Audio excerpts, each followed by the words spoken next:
इतना ज्ञान रखती है, बताएं अपना परिचय। भक्ति महारानी कहती है, हम भक्ति रतिक्षाताय नो में तनयौ मतौ ज्ञान वैराग्य नामानो काल योगेन जर्जरौ। मेरा नाम भक्ति है।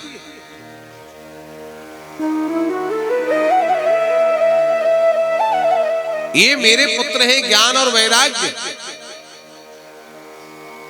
आश्चर्य हो गया नारद जी को, तुम माता हो? बोले हाँ।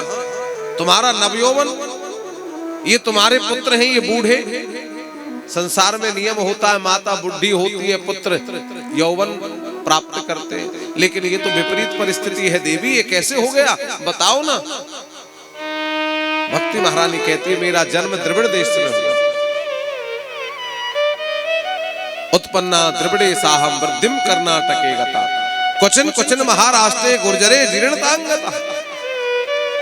मैं द्रविड़ देश में उत्पन्न हुई, कर्नाटक में बढ़ने लगी, महाराष्ट्र में यौवन को प्राप्त हो गई, गुजरात में आकर के जीर्ण हो गई। जैसे तैसे यहां आई और जैसे इस ब्रज की भूमि में आई, मैं नव यौवन को प्राप्त हो गई, मेरा सुंदर स्वरूप हो गया, लेकिन मेरे दोनों पुत्र ज्ञान वैराग्य ये वृद्ध हो गए। जगाने से जगते नहीं है, उठाने से उठते नहीं है, हिलाने से हिलते नहीं है। और यही तो कष्ट है जीवन का है? लेकिन क्या समझे आज की संतान,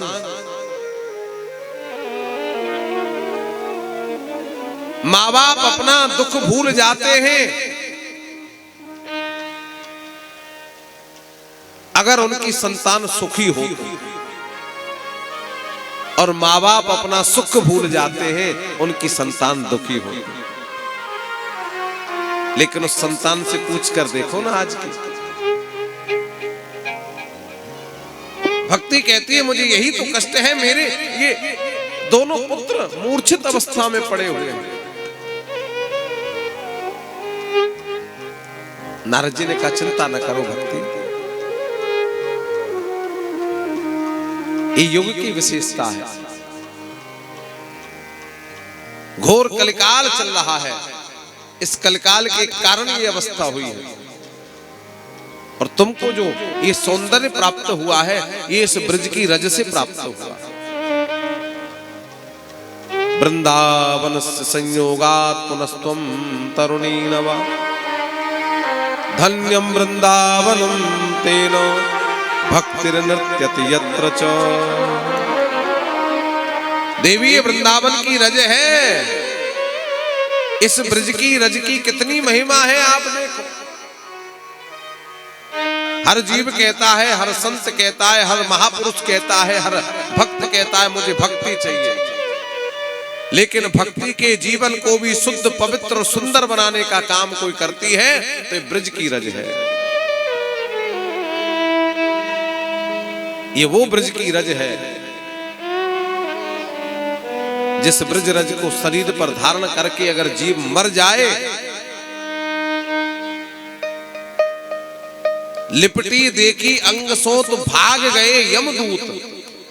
कोई भजन नहीं किया, कोई साधन नहीं किया, कोई पूजन नहीं किया, कोई भक्ति नहीं की, लेकिन अगर हम ब्रज की रज को शरीर से लपेट कर मर गए तो ये निश्चित है कि यम के दूत तुम्हारे पास नहीं आएंगे, तुमको भगवान के धाम की ही प्राप्ति होगी। ये ब्रज की रज की महिमा है।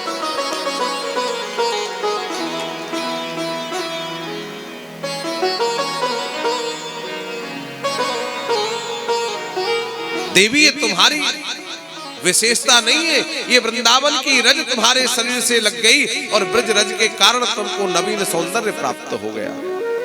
बोली ब्रजमंडल धाम की, वृंदावन धाम की।